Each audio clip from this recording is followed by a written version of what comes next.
impact of climate change, which is very negative to the production of crops on the farmers.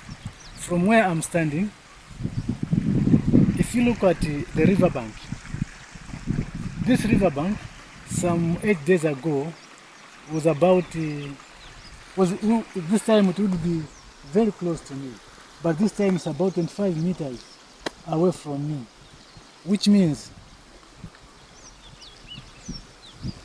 the water has managed through its force to carry away some 22 meters of land.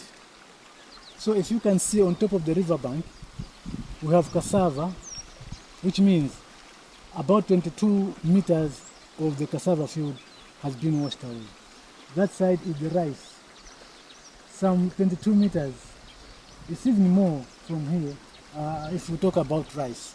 Some 22 meters of rice fields have been washed away.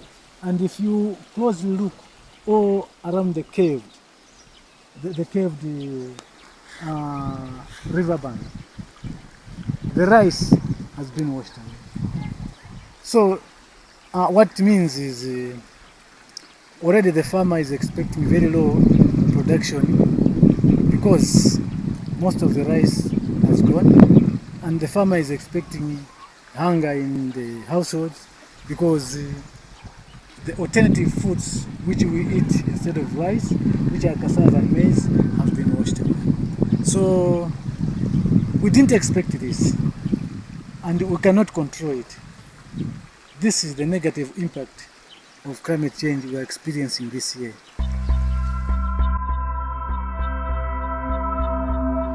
From what we have learned is that all these floods are because of deforestation, which has been very common up here.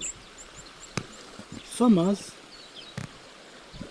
who have no money, farmers who depend on cutting trees for charcoal, have destroyed the hills. The hills have become plain, no trees. So because of that, like in our case as Kapos Smallholder Farmers Association, and in my case as Howard Msukwa, we are trying to bring in an alternative to cutting trees. But it's not very serious because so far we have just made 2 groups which have started producing briquettes. So we are looking at it as an alternative.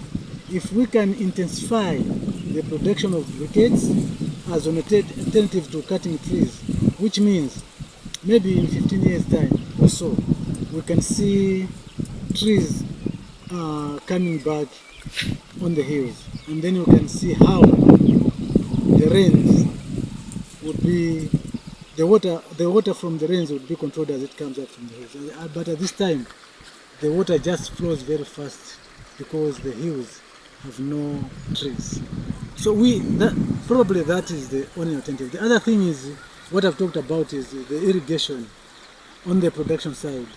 Those many farmers who can afford are going for irrigation because after floods, in many flatlands, the water leaves a lot of water because on the ground because the water table comes up. So those who can manage will always go for irrigation and produce winter rice. So that's the only way we can help ourselves. Otherwise, it is very difficult for most of the smallholder farmers.